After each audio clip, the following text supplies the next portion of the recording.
السلام عليكم ورحمة الله وبركاته. ازيكم حبايبي؟ عاملين ايه؟ وحشتوني. معاكم قناة سكر هانم. صباح الخير والجمال والسعادة على عيون أجمل متابعين. طبعا اللي ما يعرفنيش، أنا اسمي سكر ودي قناتي. أتمنى إن انتوا تكتبوا لي، تعملوا لي اشتراك وتكتبوا لي في التعليقات ايه رأيكم في قناتي ومحتواها. ربنا يديمكم نعمة في حياتي يا رب، اللهم آمين. النهاردة بقى هنبتدي يومنا وكده. احنا لسه بقى صاحيين اهو زي ما انتوا شايفين. ده عندي المطبخ بتاعي. طبعا هو المطبخ صغير على قد كده، يعني يا ريت بدون تريقة يعني. هنا بقى بعد ما صحينا فتحنا بقى نهوي. دخلنا على المطبخ قلنا هنحضر الفطار. طبعا انا كنت معصجة معاكم امبارح لحمة مفرومة وكده. اتبقى منها حتة حطيتها على بيض. وقلنا هنفطر بيها وكده. وهنا بقى دي جبنة شيدر معايا، وكان في حبة فول من امبارح برضك سخنتهم. وسلقت بطاطستين. الحمد لله بقى هنا كنا فطرنا وشطبت المطبخ وكده ودخلنا بقى على الغدا وكده. زي ما انتوا شايفين انا هنا عندي حلة كبيرة. انا من الصبح محتارة اعمل اكل ايه وكده. افتكرت ان انا كان عندي كيس كفتة اللي هي اللي بتتعمل بدمعة دي او بصلصة. طبعا انا كنت عاملاها في العيد وكده. قلت يعني هحمرها وكده واعملها في العيد، بحيث ان احنا بنبقى طالعين طبعا من رمضان بقى الشغل والعيد وكده. شغل البيت بقى والترويق والكلام ده والتنظيف، الواحد ما بيبقاش قادر يعمل اي حاجة. فقلت ايه، احمر كفتة وعينها في الفريزر، بحيث ان انا اجي في العيد مثلا اطلعها ولا عليها تبقى سريعة. بس بما اننا بقى يعني جينا في العيد بقى الكحك والبسكوت والفسيخ والرنجة، فالواحد بصراحة ما كانش قادر يعمل اي حاجة.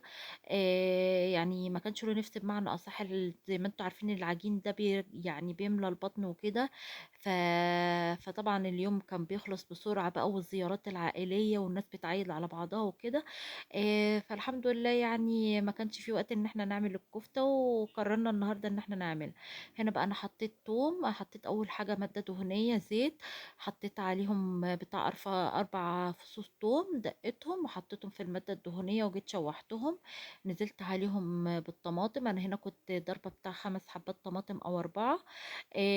وكده حطيتهم خدوا غلوتين. نزلت عليهم بالملح والفلفل الاسمر.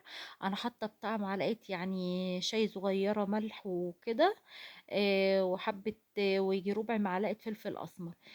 زي ما انتوا شايفين اهو معلقة شاي اهو معاكم ملح.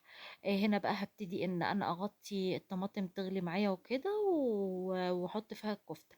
هنا بقى كانت الطماطم غلت معايا زي ما انتوا شايفين ان لونها هنا غمق معايا. هنا بقى انا بنزل بالكفتة عليها زي ما انتوا شايفين. انا بصراحة يعني بحب الكفتة دي قوي قوي قوي، وولادي كمان يعني ربنا يحفظهم بيحبوها. بتبقى طعمها حلو قوي وهي بالخضرة وطبعا كلها فوائد، لان هي على خضرة بقى كزبرة وشبت وبقدونس. وبهارات وطماطم. فبتبقى شاربة من صوص الطماطم ده، فبتخليها طرية كده وبقى طعمها جميل. فعشان كده الواحد بيحبها. هنا بقى انا كنت قلت هنعمل حبة رز بشعرية. هنا انا شوحت، نزلت بالزيت، نزلت عليه بشعرية رز وكده.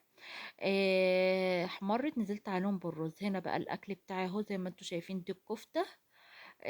انا بوريكم كل حاجة خطوة بخطوة. دي الكفتة اهي زي ما انتوا شايفين.